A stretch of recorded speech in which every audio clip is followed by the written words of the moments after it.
ఎంత డ్రామానో చూడండి. ఇదిట్లా ఉంటే రాష్ట్రంలో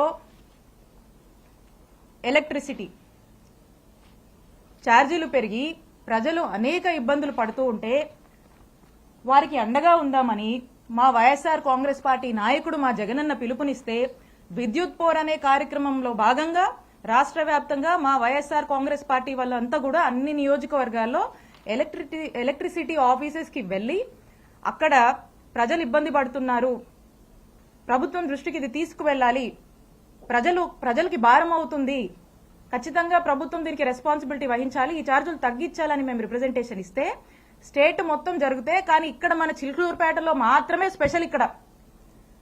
ఇక్కడ మా వైఎస్ఆర్ కాంగ్రెస్ పార్టీ నాయకుల మీద, యాక్టివ్ లీడర్స్ కార్యకర్తల మీద 30 మంది మీద నాతో సహా ఇక్కడ కేసు కట్టారు.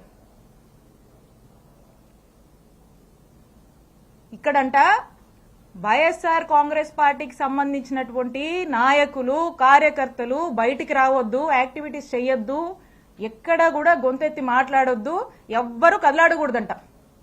ప్రతి గ్రామం నుంచి ఈ రోజున పోలీస్ స్టేషన్లో కేసులు పెట్టడం, పోలీస్ స్టేషన్లకు పిలిపించడము, హరాస్ చేయడము, తిట్టడము, కొట్టడము, కేసులు పెట్టడము, అరెస్టులు చేయడము, జైళ్లకు తీసుకువెళ్లడము,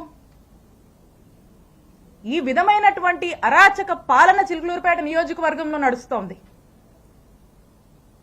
ఇదట్లా ఉంటే ఇక్కడున్న చాలా మందికి తెలుసు, మా మామగారు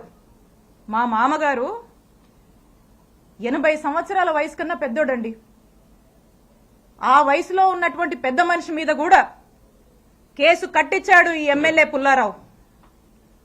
నా మరిది ఫారిన్ సిటిజన్, ఫారిన్ లో వ్యాపారాలు చేసుకుంటే నా మరిది మీద కేసు కట్టించాడు ఈ ఎమ్మెల్యే పుల్లారావు. నాకేనా కుటుంబం ఉంది, మీకు లేదా కుటుంబం? ఎన్ని రోజులు సాగుద్ది అనుకుంటున్నారు ఇట్లా? ఎన్ని రోజులు నడుస్తుంది అనుకుంటున్నారు ఇట్లా? నేను ఇక్కడ మీకు ఒక్కటే చెప్పాలనుకుంటున్నా, ఈరోజు నా కుటుంబాన్ని, మా వైఎస్ఆర్ కాంగ్రెస్ పార్టీ నాయకుల్ని కార్యకర్తల్ని మీరు ఇబ్బంది పెడతా ఉన్నారు. పుల్లారావు గారు, మీకంటూ ఓ రోజు వస్తుంది, గుర్తుపెట్టుకోండి. ఇంకోసారి చెప్తున్నా, మా కుటుంబం జోలికి వస్తున్నారు కదా, మాది పురుషోత్తపట్నం, గుర్తుపెట్టుకోండి, ఊహించుకోండి ఒకసారి. నేను ఇక్కడ మీ మీద గెలిచి మిమ్మల్ని ఇంట్లో కూర్చోబెట్టాను. ఇక్కడ 5 ఏళ్లు నేను పనిచేశా, నేను ఎమ్మెల్యేగా చేశా, నేను మంత్రిగా పనిచేశా. కానీ ఎక్కడా కూడా ఇలాంటి వాతావరణాన్ని క్రియేట్ చేయాల, ఇలాంటి అరాచక పాలనకు మేము ప్రోత్సహించలా. ఎక్కడా కూడా ఏదన్నా కూడా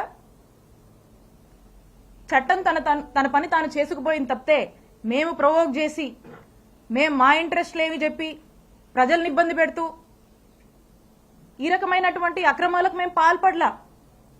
ఒక పీస్ఫుల్ ఎన్వైరన్మెంట్ ప్రతి ఒక్కరికి, అన్ని వర్గాల వాళ్ళకి మేము కల్పించి ప్రతి ఒక్కరూ కూడా సంతోషంగా ఉండి, వాళ్ళకి ఇంకేదైనా కష్టాలుంటే వాళ్లకు మేము తోడుగా అండగా ఉండేటువంటి కార్యక్రమాన్ని చేశాం.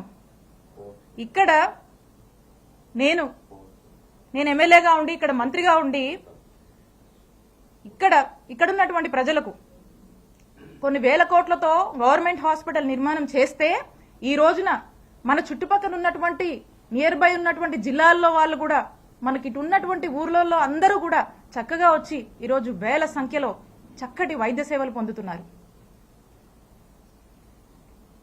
ఎప్పుడో చిరకాలపు కలగా ఈ చిలుకూరుపేట ప్రాంత ప్రజల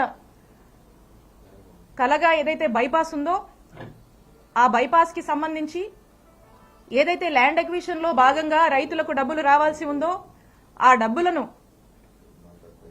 ప్రభుత్వం ఏదైతే వాటా చెల్లించాల్సి ఉందో ఆ వాటాని కూడా జగనన్న ప్రభుత్వం ఆ రైతులకు చెల్లించి, కోవిడ్ టైంలో అనేక ఇబ్బందుల వల్ల ఈ ప్రాజెక్టు కాస్త ఆగిపోయి వెనకబడి ఉంటే కూడా వాళ్ళందరినీ పిలిచి, ఆ కాంట్రాక్టర్ని పిలిచి వాళ్ళకు మోటివేషన్ ఇచ్చి, వాళ్ళకు ప్రభుత్వం వైపు నుంచి కావాల్సినటువంటి సపోర్ట్ పూర్తిగా ఇచ్చి, రాత్రింబగలు వాళ్ళు పనులు కంప్లీట్ చేసి, శరవేగంగా పనులు పూర్తి చేసి బైపాస్ ని అందుబాటులోకి తీసుకురావడానికి ఎంత కృషి చేశాము. ఈ రోజు చూస్తే ఎక్కడి నుంచో చెన్నై నుంచి, కడప నుంచి వచ్చిపోయే వాళ్ళందరూ కూడా ఈ రోజు ఎంత కమ్యూట్ బాగుందని చెప్పి హర్షించేటువంటి పరిస్థితి.